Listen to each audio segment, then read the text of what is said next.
It's just different. Hopeless at one point and then having an opportunity to make you go harder, make you get in that booth and just really express that hopelessness. Like, man, y'all don't understand. This is like, you know what I mean? You dig from a different place.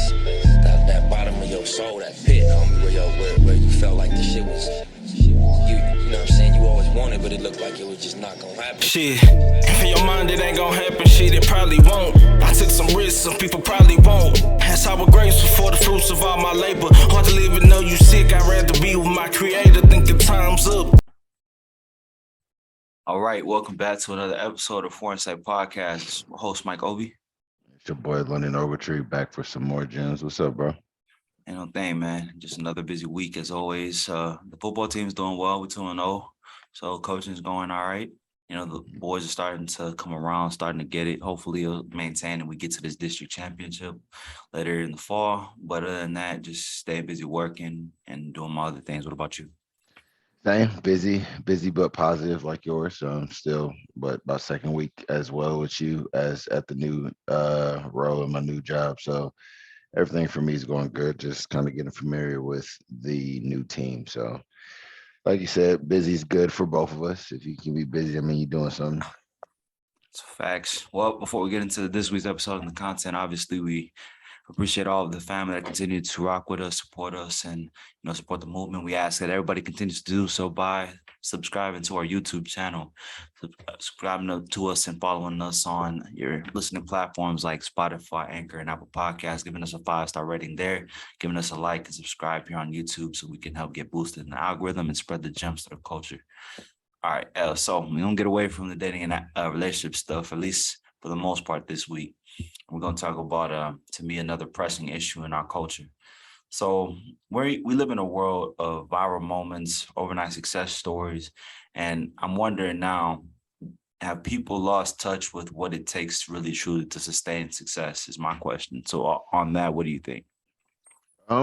Yeah, they kind of fall into that, especially in our generation. I think that's part of the thing that I think that we lack. But as I told you in previous week, of the things that I think our generation is great at is going for the stars, but at the same time, we lack learning how to keep that financial, like money saved up. I don't think our generation is the best at it because we're so much about spend, spend, spend, and show what you have. You just kind of forget about the saving parts and kind of holding that success and making generational wealth.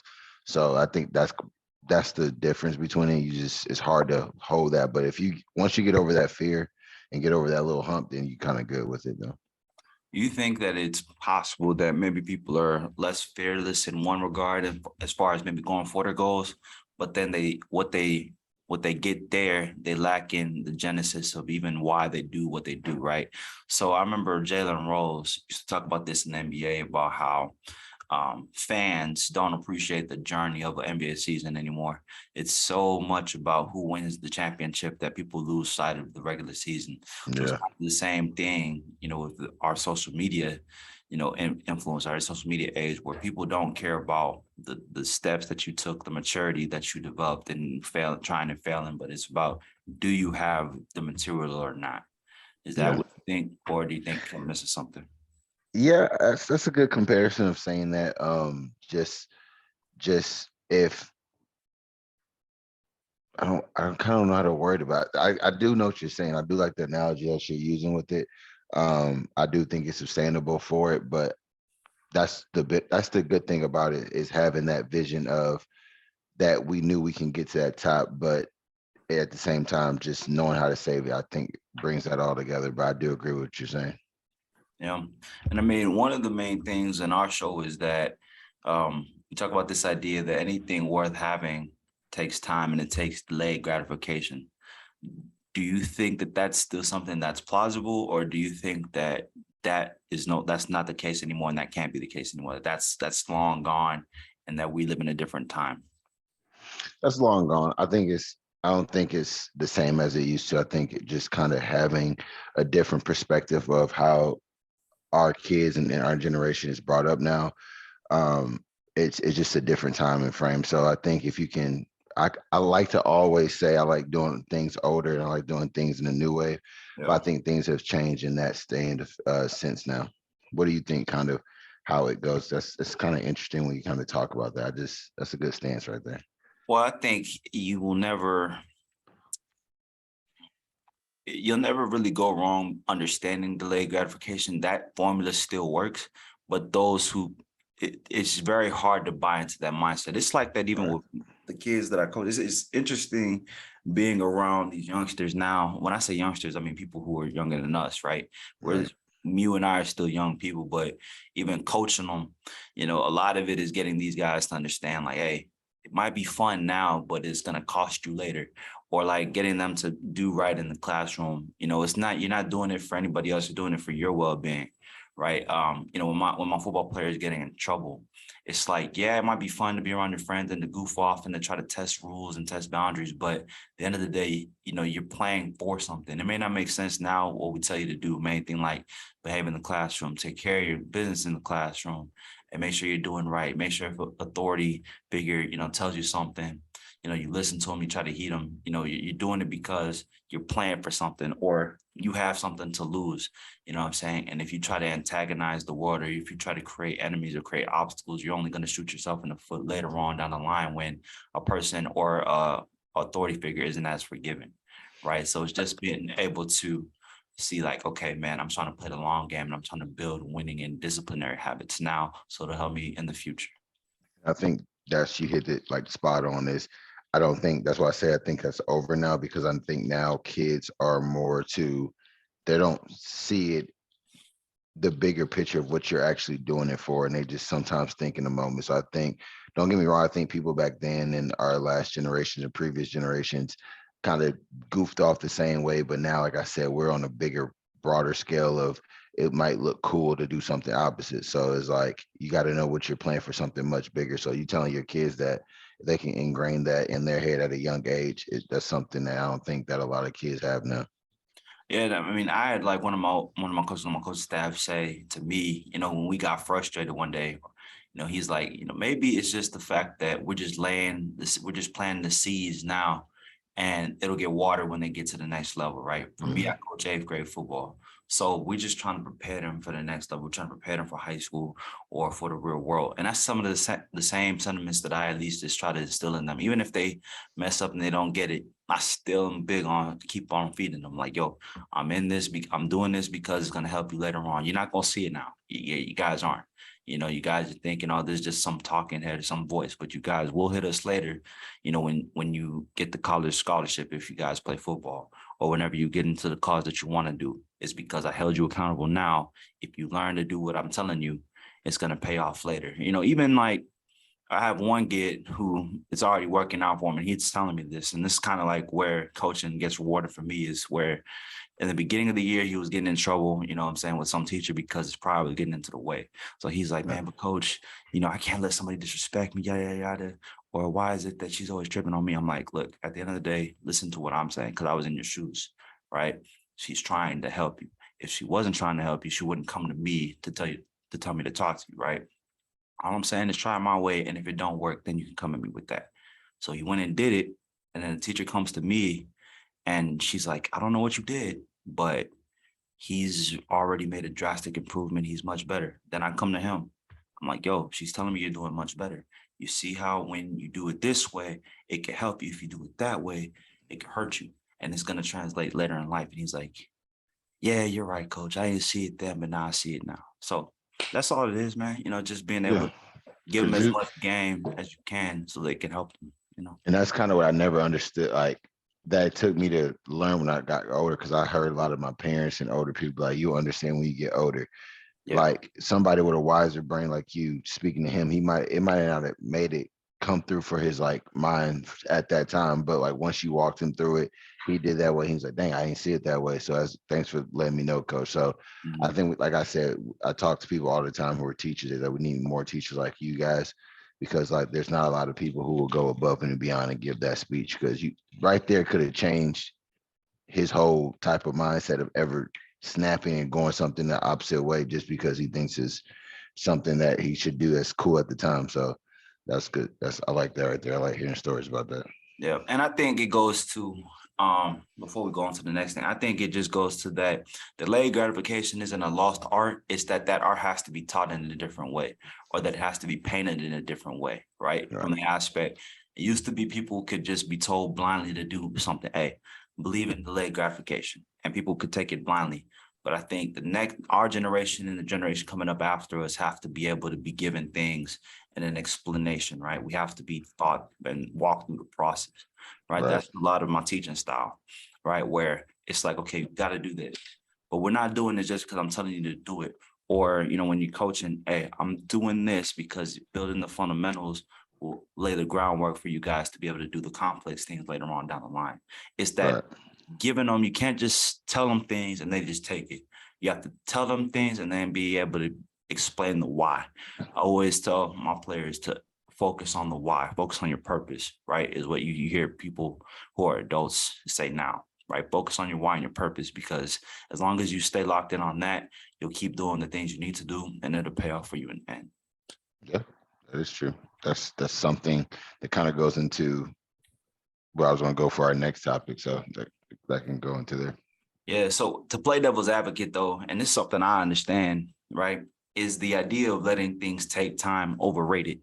Because the fact is, why wait if I could, get it now? Or if there's a way for me to get it now, why wait? Or why take the long route? Or why let things marinate? So is it overrated? I think that is, are you saying like, is it overrated to basically let things take time? Mm-hmm. Okay. No, I don't think that's overrated at all, because it kind of, you can't get anything super fast, in my opinion, because like you just said right there, you have to know your why. And by you knowing your why, that why is going to take a long journey of just every day, one day at a time before you can make your whole house. You can't just get a house, you got to build it brick by brick. So I think you can take, like, for example, if you are into lifting, you could take steroids, or if you're in track, you could take steroids and get to your destination. But you might get that and say something goes down the line, they get called that you took steroids or you did this in the sports, it could bite you in the butt. So it's like, it just depends on how you look at it. I don't think it's overrated at all. How you kind of think about that? Because I know you kind of have that same journey and mindset, but it could be a little different. Yeah, and what I acknowledge is that it's hard to take the long road, because it's like you see other people who have it now and you want it now. So it's that aspect of like, man, if I don't get it, then like, what am I doing? Because for me, when I was like, okay, so I always say, like, now at 25, I'm like, man, if I just knew this when I was 21, if I had just gotten this at 18, whatever the case may be, I'd have been so much farther ahead. But then I also think back and I'm like, I wouldn't appreciate it as much, or maybe the lesson wouldn't have stuck as much as it did having me go through it the way that I went through it, right?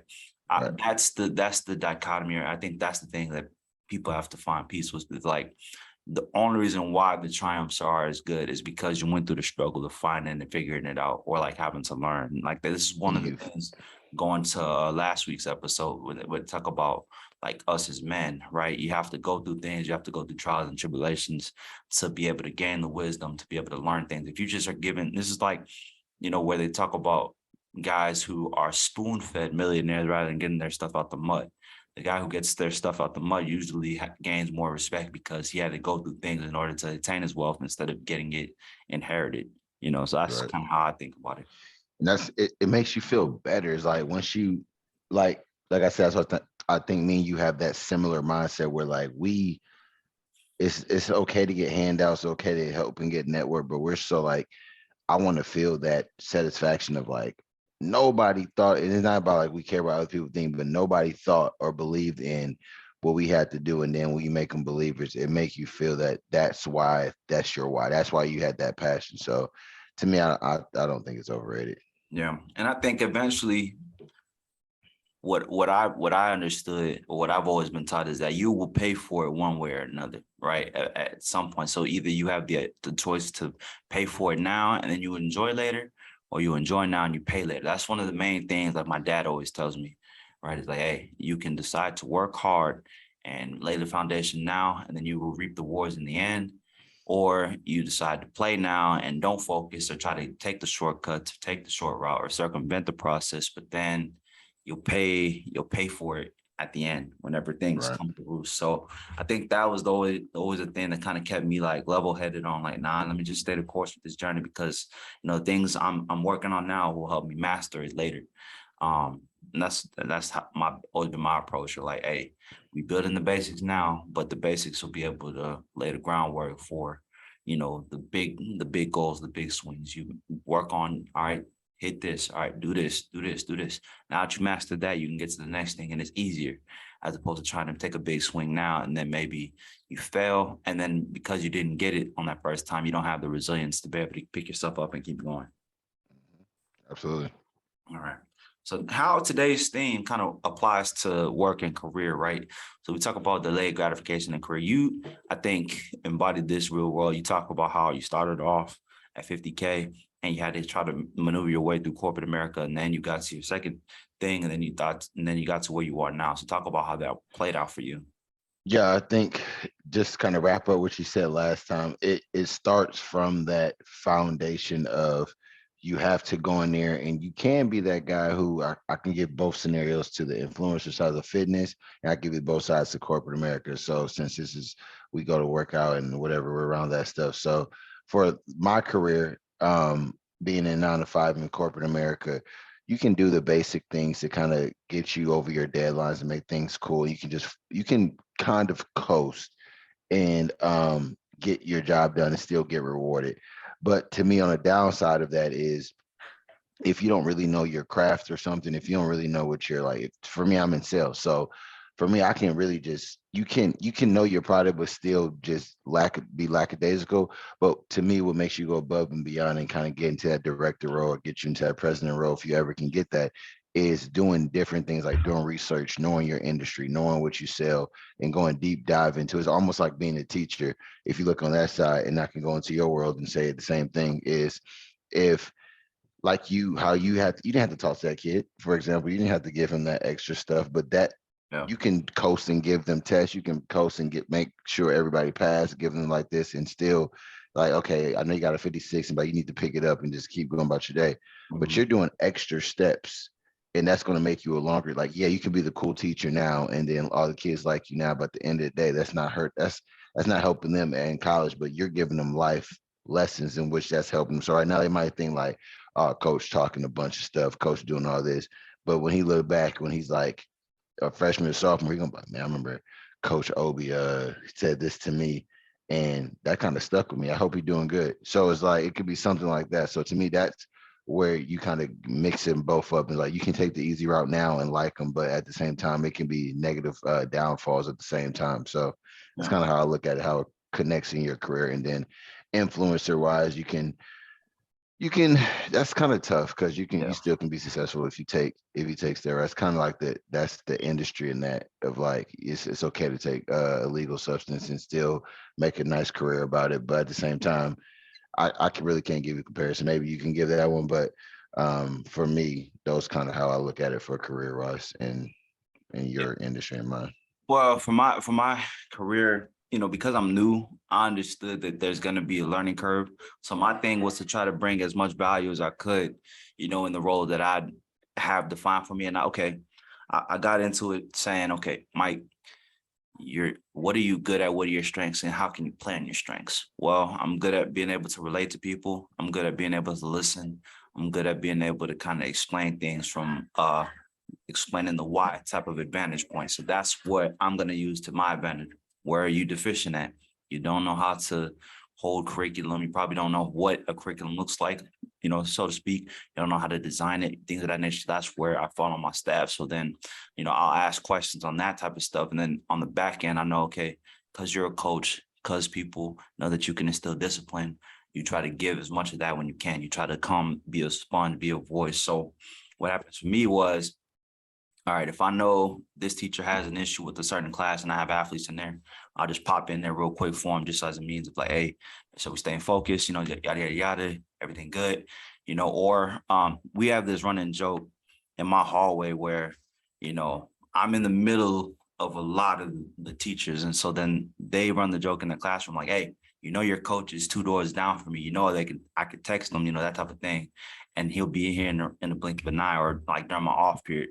I could be chilling, but instead, you know, I'll get calls like, hey, can you come handle this? Can you come handle that? Or like I'll make the effort just as a means of being proactive, you know, especially with my head coach too. Rather than having to call him from the gym, I'll just be like, hey, yo, I just want you to let you know about this. And how do you want to go about dealing with it? And that kind of alleviates the stress for those people who have more on their plate. I can take on that, you know, as a youngster trying to, you know, get good at this, you know. And I think that's just the way you got to go about it. Is you try to pick up on skills and you try to give as much as you can, and then you start learning things along the way. I mean, me trying to explain things to the kids is just a matter of, I had a coach when I was in high school who did that for me. Like, I had a coach Kovo who kind of explained the why and took that time to learn and give us the game. So my things, I take a lot of that blueprint and I try to instill it on them. I know I get along with the kids pretty well, so they come to me wanting to talk about their issues, and so then my thing is I try to help the rest of the teachers. Like, look, that teacher wouldn't do what she's doing or what he's doing if he wasn't trying to help you. Or I wouldn't do what I'm doing if I wasn't trying to help you, right? I make my kids say it. I'm like, before we do this punishment, understand this. I want y'all to say this. Coach Kobe's trying to what? Help you. And like, I'll make them say it so that way it's like, oh, this isn't just some dude trying to punish us. Because that's how they'll internalize it. Right. You know, so it's like, okay, this isn't punishment, it's programming. It's programming them to do the right thing. It's programming them to be punctual. It's programming them to be accountable. All those things are going to be skills that translate to their life. Right. And so then that's the thing I try to get them to understand. What the teachers tell them is what I'm telling them. What I'm telling them is stuff I've seen play out in life and what I was told that would be successful. So that's the way I try to just give people the game, give my kids the game especially. And it's so funny being able to tell them these things that I learned. And I'm like, man, I wish I knew this at y'all's age. And they're starting to see it, you know, it hits home sooner for others. And so that's the journey, is being able to kind of be a voice of reason and be a sponge and be able to give back, which is part of the reason why I got into the field. So that's how I see it translated in that regard. Then as far as fitness is concerned, I mean, okay, powerlifting, for example, right? So many people look at a person like myself, yourself, and they're like, man, how are y'all that strong? And the first thing I tell anyone is, understand this. I started lifting weights at 13. I'm 20 something now. I've been doing this for over 10 years. So you who just started lifting weights, you need to take your advantage. You need to take your journey from, I started here at day 0. I need to get 1% better, or however much better I can get every single day that you get about this. What's your marker, whether that's 3 months, whether that's 6 months, whether that's 9 months, whether that's 1 year. You're looking at constant improvement. And once you look at it that way, you notice that the improvement and the numbers take care of themselves, rather than saying, I'm trying to be better than London. I'm trying to be better than Blake. I'm trying to be better than I'm trying to be better than who Obi was yesterday. And if you take on that mindset, I think sky's the limit. And that's hard to do still, though. It's not like saying like it's easy. And that's how you can go. I know. I don't think I've really was like that in fitness. Thank God I went to a gym at a time that was it was one of them grimy gyms in my college town. My college town was small, going to community college at first. And it was just one of them like hard-nosed steel weights like that. And then like it was like a bunch of muscle heads in there, but it was small. But like if that was my first gym I went to, like an Alpha Land or something, that might have messed me up. Like, okay, I'm trying to be like this first. You can kind of go into the wrong type of mindset, I think. But I think you should always love your craft first before trying to look good, and just kind of fall in love, because you can fall out of love with it real quick if you just go through a broken stage and you just don't look good no more. It's like, do you still love it, or did you just love how you look? So it's like, if you go through a broken stage and you kind of get some fluff on you, are you still cool and have the mindset to say, I still love to lift every day? So it's just how you look at it. Yeah, and I think everybody's journey and everybody's vantage point is going to be different. There's some people who could have started off in the alpha elite, or have had the mindset to be in the alpha elite from the jump, like a Russ Swall, like a Christian Guzman, right? Where they knew from the jump, they knew that's what they wanted to do, right? There are others who they had to kind of get it gritty and out the mud because that's what they were comfortable with. And then they naturally mature and evolve into something else. That was kind of how my arc went. I didn't see the value of like, okay, maybe if I go to this Alpha Land gym or I go to this Alpha Elite gym, I'll be around people who are going to push me to be better, or maybe I'll adopt a different mindset. Then when I got exposed to it, I was like, oh, this is different, but it's different in a good way. I didn't see this before, but I see it now and I can appreciate it now because I know where I'm coming from, right? I think as long as people understand how they're changing and that everybody's process is different, they won't get so caught up in comparing themselves. I think people get caught up in comparing themselves when they're trying to look at things from a different light, not their own. Mhm. That's true. Right. All right. Now that time of the show, we always got to implement a little bit of dating for them. So how does delayed gratification or today's topic apply to dating? Yeah. Ooh, that's a good question. Usually I have the answer for these, but right now I really don't. Nothing's clicking. So I'm gonna let you kind of answer this one first and kind of see where you go with it. So see if I can angle it off of you. Okay. What I observe is that delayed gratification isn't being practiced in terms of people being able to stick it out with a partner. I think every time some obstacle emerges, most of the time people are like, okay, this person we live in a very what have you done for me lately type of culture and in a period of time in which, okay, if this person isn't 100% doing what I need them to do now, both men and women, then either I'm out the first thing smoking, I'm cheating, I'm now starting to open my options up to different people, right? Rather than saying, okay, let me see if I can work through this with this partner, right? Or, I look at it from what I see, what men go through as far as struggling is, women don't buy into the potential of a man if they, get with him, right? Okay, this guy may be climbing up the corporate structure now. Maybe he has the potential to be a CEO, especially if he's with a woman like myself who can inspire him, right? 'Cause I hear a lot of women say like they have the ability to inspire the man, but they don't want to do it if he ain't already got it. So it's like, well, what good is your inspiration if you already are with the man who's got everything? What does he kind of need you for? In my opinion, is how I look at that rather than saying, okay, this guy has potential. He's a good man. He has some of the great qualities that I look for. He just maybe not have the finances in order, or maybe he's still working on himself as far as his body, or maybe he's working on himself as far as mentally, right? Like he has the groundwork laid.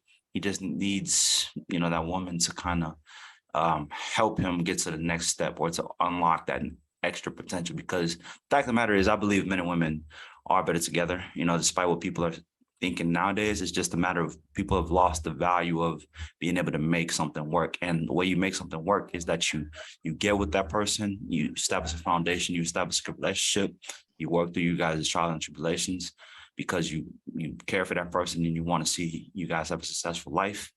I just think that art is lost largely, in my opinion.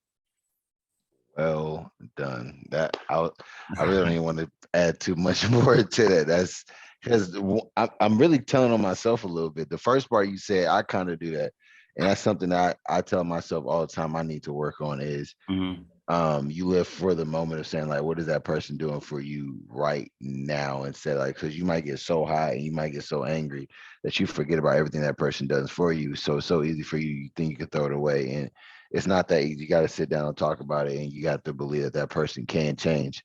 Secondly, you was right about women look at it as what can you what. Cause I watched this thing that one of my homies sent to me about Chris Rock saying that women, y'all are different from men. He said the first thing y'all do is ask basically if you're like, girl, I met a guy, they gonna be like, what does he do? And then they said when we see our boy, gonna be like, what does she look like?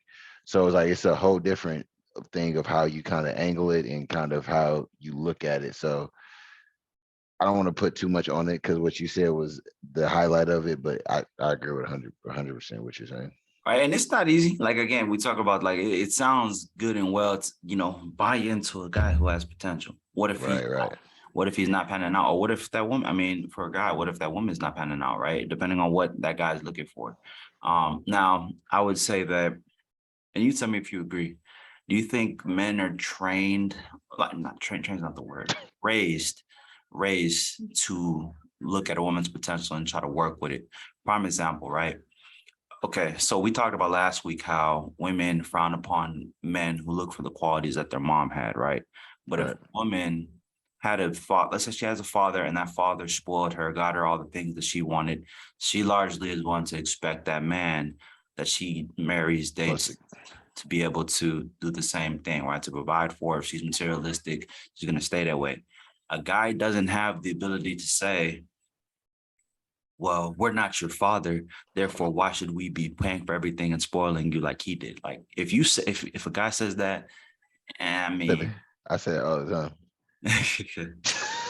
I'm, I'm an actual example that can tell you what has happened.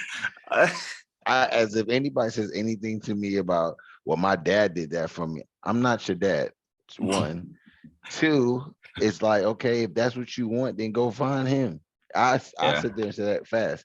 And maybe I'm wrong for saying that, but I'm like, what makes you even say that in the first place? So I shouldn't have said that, and you shouldn't have said that. So that's why I'm trying to learn, because I have a slick mouth, and I'll be like, it has nothing to do with anything. Like, I'm not him. So mhm, like it is a bad thing, but at the same time, once you do, say, but you got to paint a picture of like, I get it. It's your dad. He took care of you. Did this. I'm gonna take care of you. But at the same time, everything his way is not always the right way. It's the honest truth.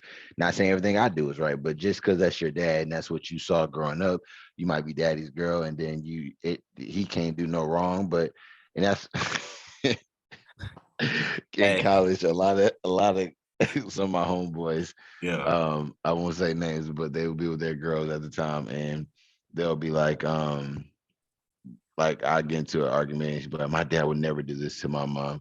Like some of my homeboys would be like, you know how many times I wanted to sit there and just be like, your dad probably ain't ish, did the same thing that I was doing. But like you yeah, can't, because like when a girl sees their dad as like perfect. Like my dad ain't let's say like, they've never seen anything their dad did wrong, but if he did it behind closed doors, a daughter's not gonna see that. So as men, we gotta bite our tongues a little bit, because we're alpha males at the same time. And it's like, I get it, he's your dad, but at the same time, I'm an alpha, and you kind of playing me like yeah.